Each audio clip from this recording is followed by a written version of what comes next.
I'm Dr. Erin Elliott. And I'm Jason Tierney.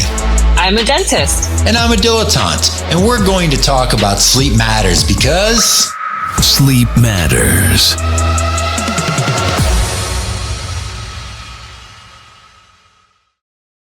Max Kerr, you're back with us on Sleep Matters. I didn't change. Was I supposed to change? Don't go changing. That's what I wrote in your yearbook. Didn't you read it? That's right. KIT. Yeah. Wait, what is KIT? I don't know what that is. What? That's what, well, maybe that shows my age. Keep in touch. And guess what? No one ever kept in touch. No. I thought KIT God. was the name of Knight Rider's car. Kit. Oh, it Yeah, was, sir. That too. Yeah.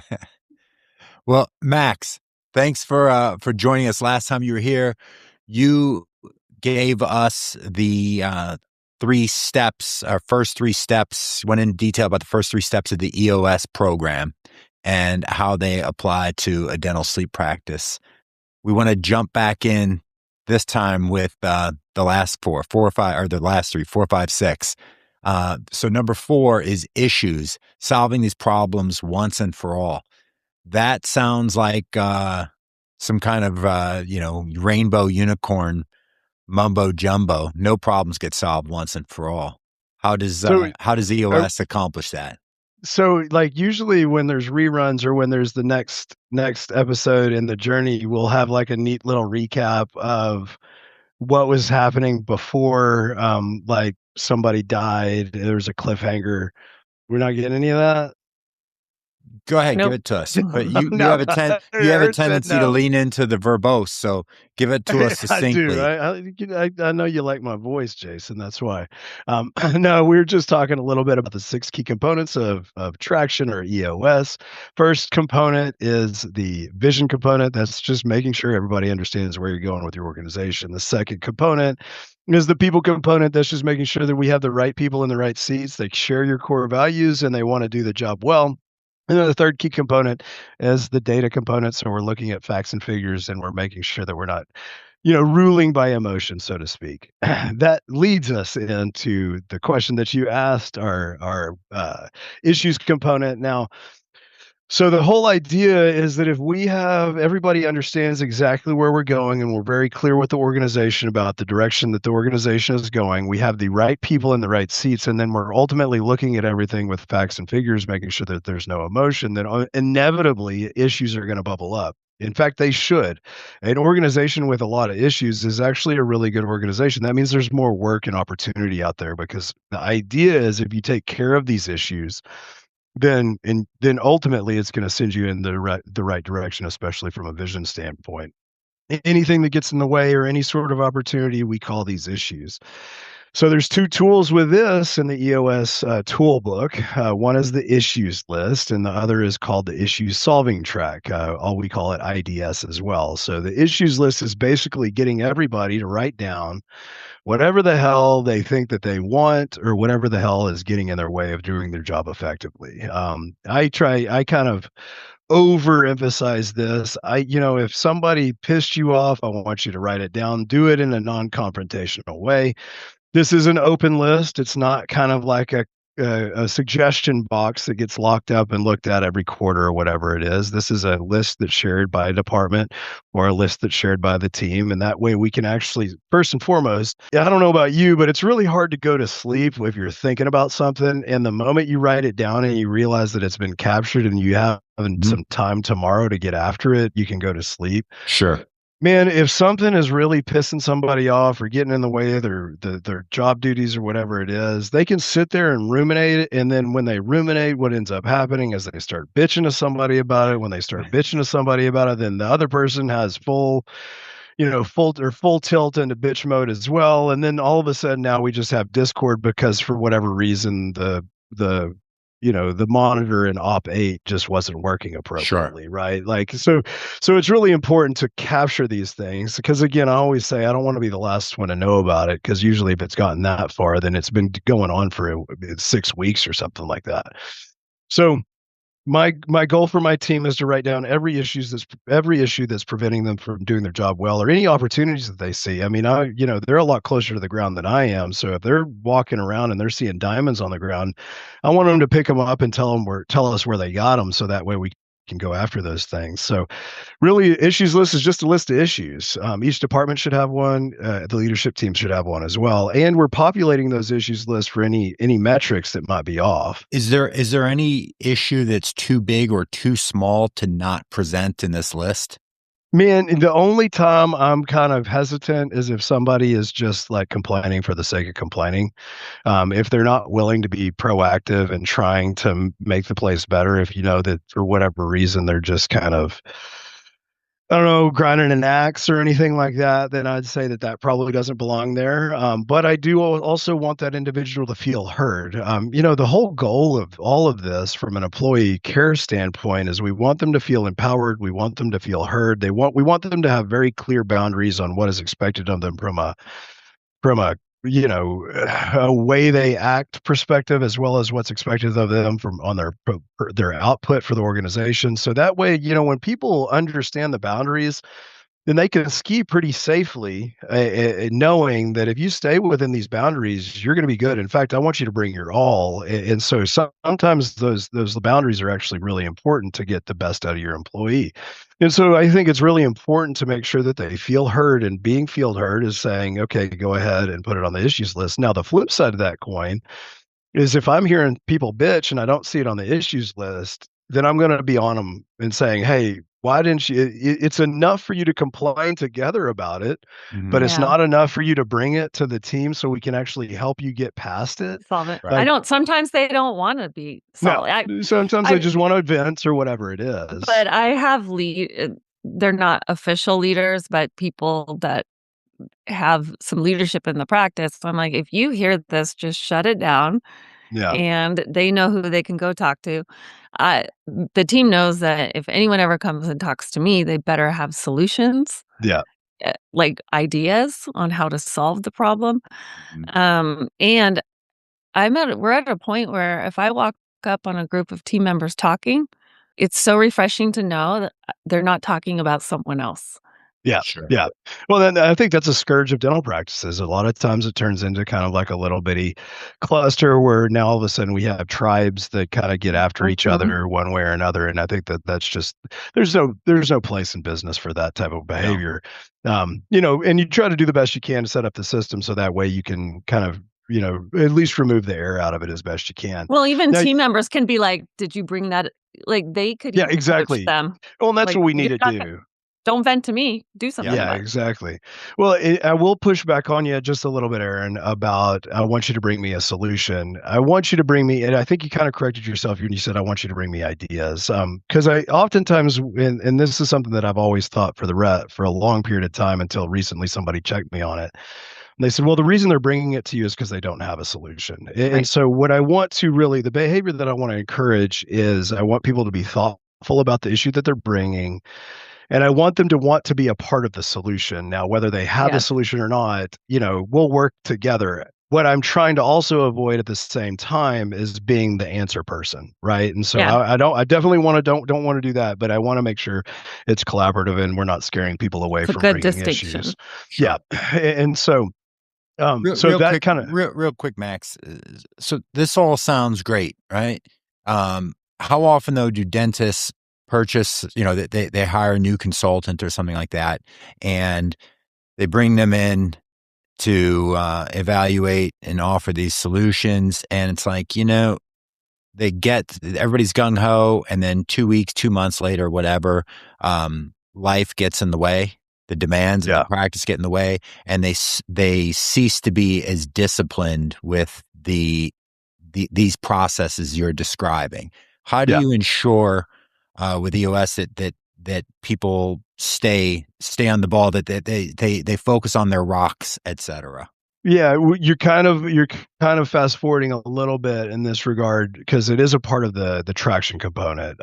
So to answer your question, first and foremost, you got to lift the weight. I mean, you're if you keep eating the Twinkie, if you don't eat the weight, you're going to turn into the fat ass that you wish you weren't. That's just the way it is. That being said, so that means I usually tell my clients that it's going to take you 2 years before you actually feel like this plane is flying the way you want it to fly. So it's not a get rich quick. It's not kind of it's a thing that you just got to get. You go into the weight room in 2 years, you're just learning how to lift weights. I mean, it's 10 years down the road before you really look back and say, man, I'm a lot stronger than I was 10 years ago. Mm. And the same kind of discipline here is we have to have a degree of long game in this. And if we don't, then it's going to be very difficult to really find any enjoyment in what you're actually doing. So in this case, you're asking, how do we make sure that we're still grinding the gears or still, grinding the axe, so to speak?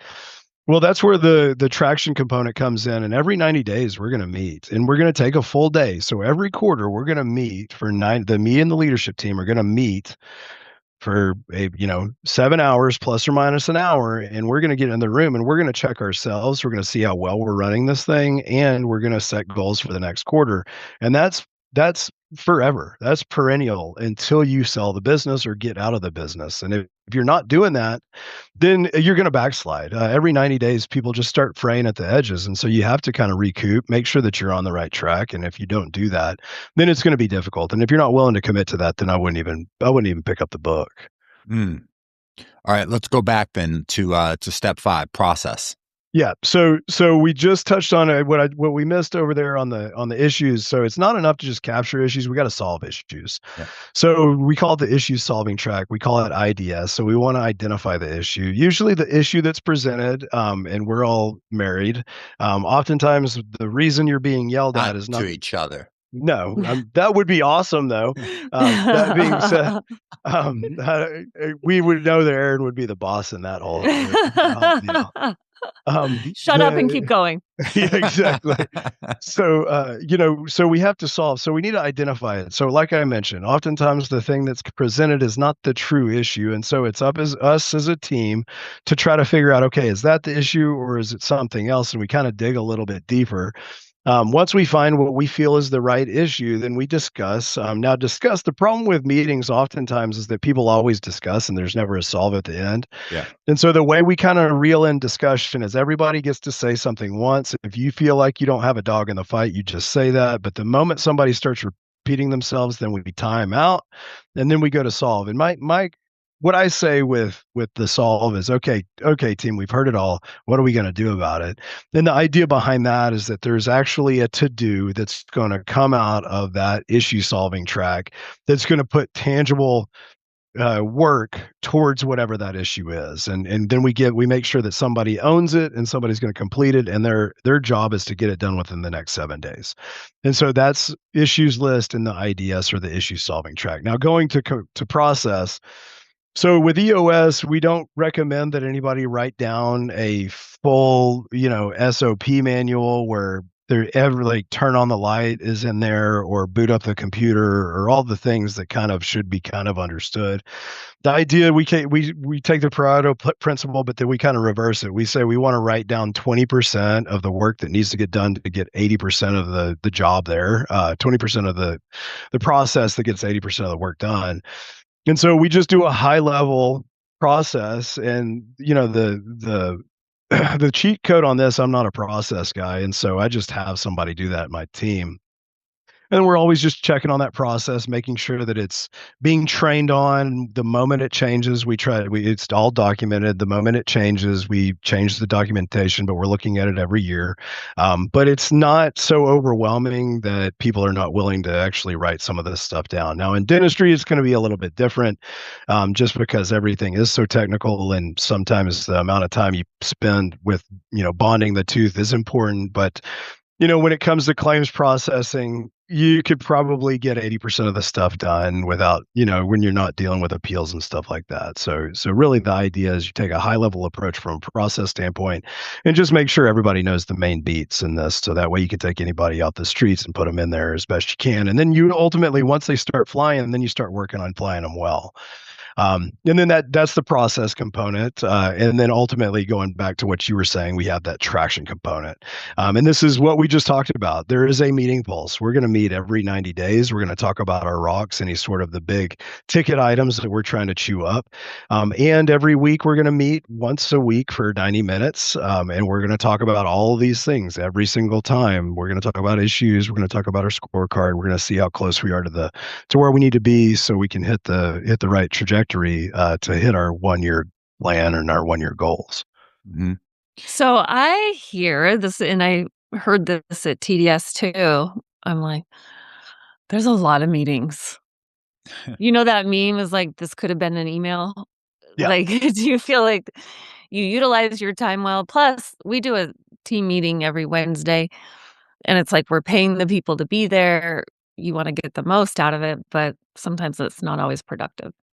Yeah. So I think the question at hand is, how do you ensure that your meetings are valuable? Yeah. Basically, And right? do you you have to like meetings, or do you make them enjoyable? I don't Well, love meetings.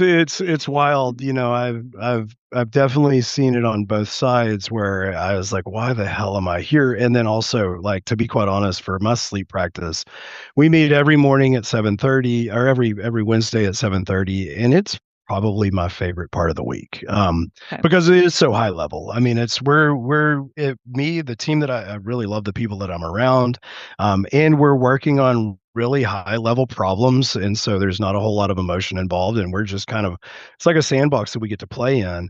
In EOS, what we're trying to do is we believe that meetings go bad or poorly because people discuss and there's never anything really solved. And the way they kind of get around this is they want to have the same agenda at the same time of every single week, starts on time and ends on time. And so that way, again, if we create a container where people feel safe to bring themselves, and ultimately what we should see is people actually trying to make the organization better. I think the meetings that go bad is when that somebody says that they're going to do something, but that they won't, or for whatever reason, we're never really going to get anything solved. It's people just kind of complaining of just for the sake of complaining. And I think, if you put, again, the right boundaries on this and you hold people accountable within that meeting, because here's the agenda. So first 5 minutes, we're talking about one personal positive piece of news, one personal or one positive business piece of news. Everybody goes around the table. That kind of opens up and gets people at a high level of thought.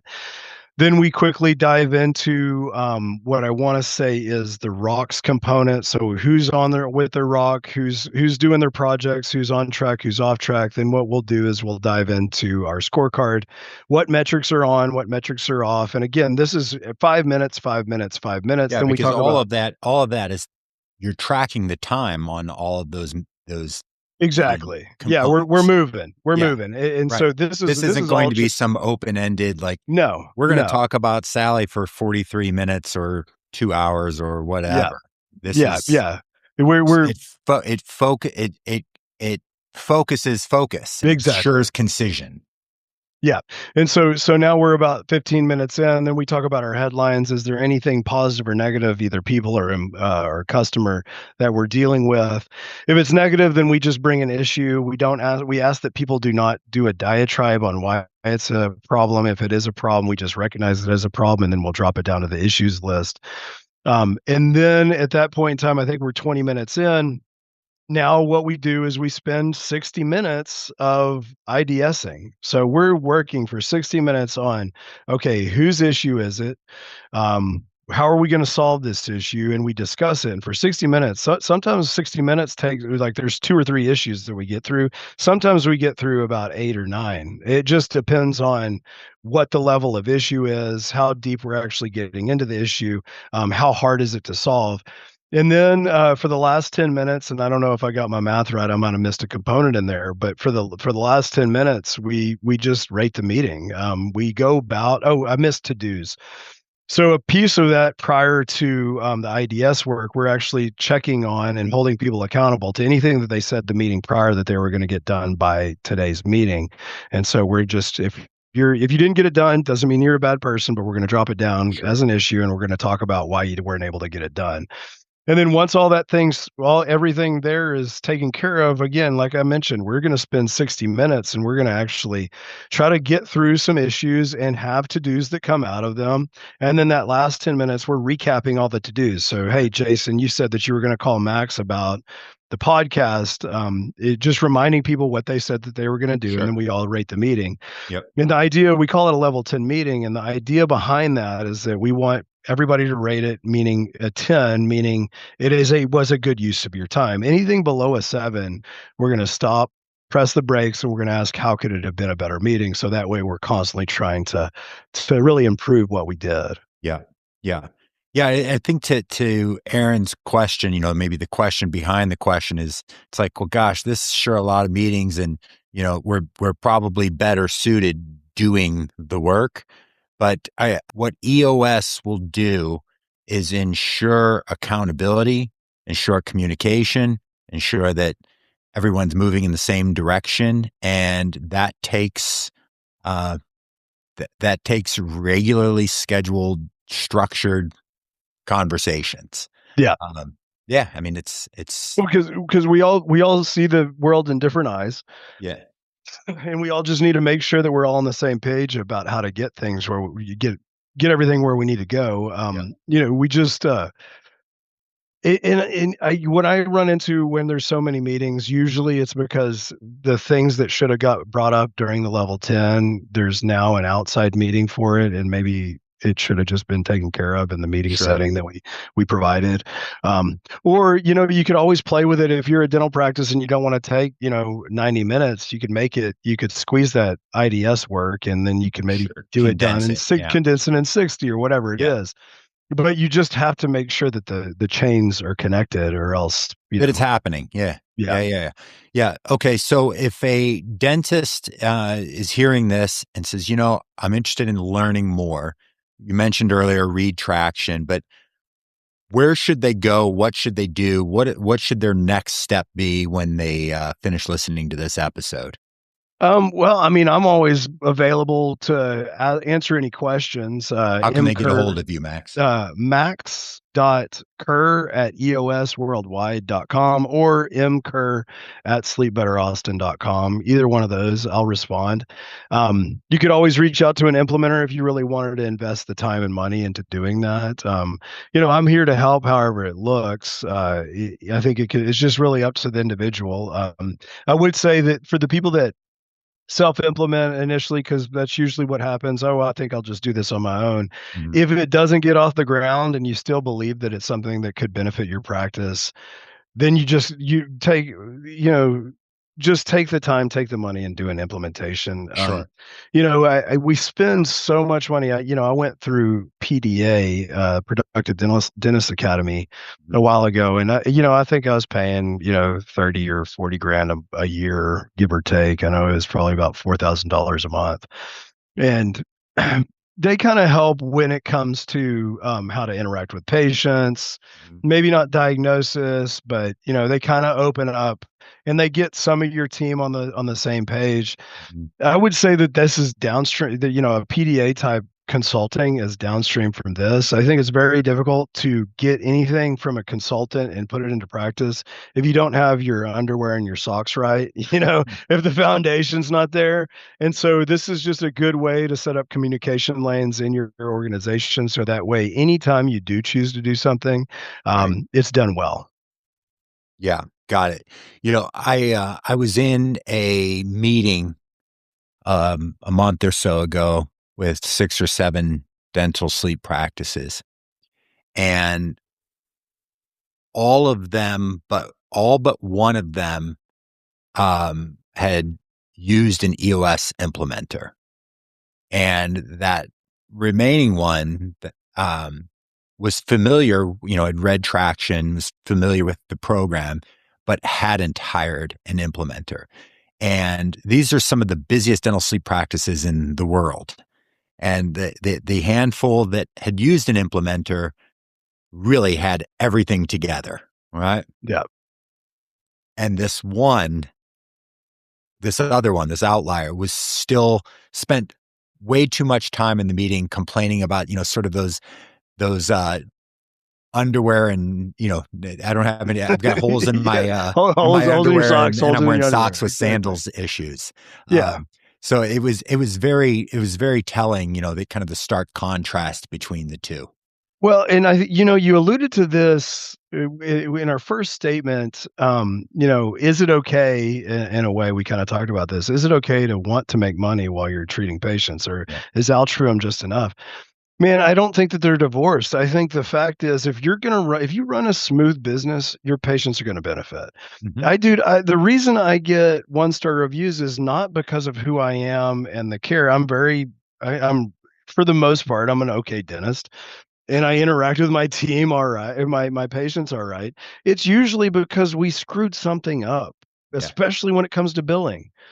And so, what does Maya Angelou say? They won't remember what you said, but they'll remember how you made them feel. Yeah. I mean, that's the thing. Like if you could you could be an Aaron Elliott in the room, but if your team somehow drops the ball, they're gonna remember the team and the way they mishandled it. They're not gonna remember how amazing Aaron Elliott was. Yeah. And so, you I won't. something like I own it a lot of times, and oh, that's even though you really didn't do smooth it. things over. Yeah, for sure. It It's like, helps the "This is my patients. fault. Yeah, this is my Yeah. fault. I'm the We dropped the leader, ball. everything." Sorry. Yeah, exactly. But the key here is hopefully the ball doesn't get dropped. Let's run a Yes. team that knows how to run the play, and so that way, this is blocking and tackling and doing it well. Yes. So Max, this is a time where we play a little game. Oh, Are you ready? It's Why? called the final countdown. Oh, jeez. I'm too verbose for a final countdown. So here's the deal, Max. You've got 20 seconds total to answer these 4 questions. Are you ready? No. All right, here we go. I couldn't care You're less what you have to say, Max. All right. If money didn't matter, what would be your dream job? Fishing guide. It's a new one. Have you ever been fired from a job? No. What's the worst movie of all time? Dude, I don't think that way. I just don't pay attention to it. So What's the positive. opposite of the best movie of all time? Dude, the opposite of the best movie. Oh, shit. The answer is don't know. Roadhouse 2. Okay. So you're about to enter the ring for the Battle Royale. What's the theme song that's playing? It's called, damn it, I'm not good under fire. It is the band, the name of the band is called The Band, and it is Chest Fever. Got it. Max, as we close out here, I just want to say I appreciate you so much. We've talked about this in detail outside of these conversations, but there is a dearth of friendship amongst older dudes in the world today. And, I'm so thankful to count you as a friend, and I truly love you. And, man, thank you for being on here with Aaron and I. I hate to say this, but ditto. I feel the same way. I'm very pleased that you entered my life, and Aaron, I am so happy that I get to spend time. I truly feel, Aaron, you're one of the greatest out there, and the fact that we get to learn from you and get to interact with you, it's a pleasure. And Jason, I can't expound on the things that you've said, other than I feel the same way, buddy. Aaron, Max, love you guys.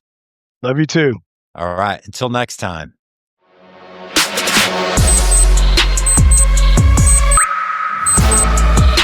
Sleep matters.